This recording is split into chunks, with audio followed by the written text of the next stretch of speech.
The toll in Kenya's protests continue to rise. According to a rights group, at least about 31 people have died, 107 have sustained injuries, and more than 500 others have been arrested in anti-government protests across the country. On Monday, several parts of Kenya saw gatherings as people marked the anniversary of the 7th of July 1990 pro-democracy march that is known as Saba Saba in the capital city of Nairobi. The Kenyan security forces repelled the protesters with tear gas and water cannon hours after blocking the major roads.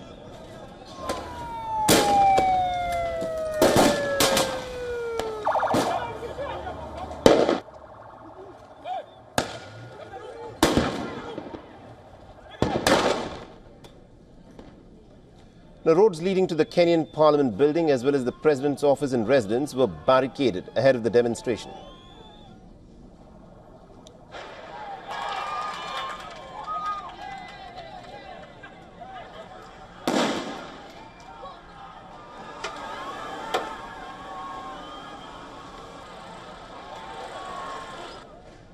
The 7th of July is a significant date in Kenya's recent history, marking the first major protest 35 years ago that called for a transition from a one-party state to a multi-party democracy, which was realized in the 1992 elections.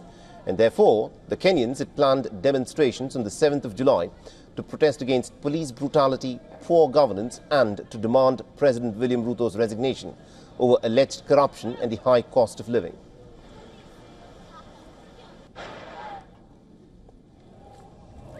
Kenya's latest wave of violent demonstrations are sparked by calls for police accountability following the death of a blogger in police custody last month. During protests on the 17th of June, a police officer shot a civilian at close range, further angering the public.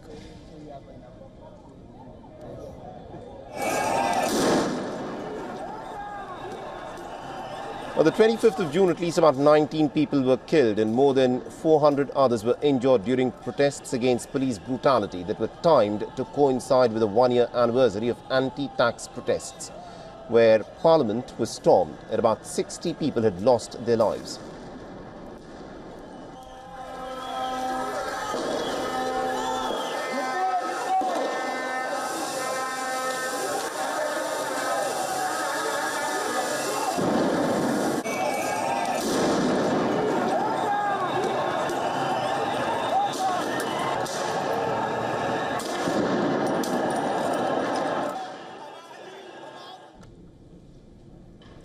The United Nations has raised concerns about the recent death and violence during the Saba Saba protests across Kenya. The United Nations has further said that they are deeply troubled by the killings.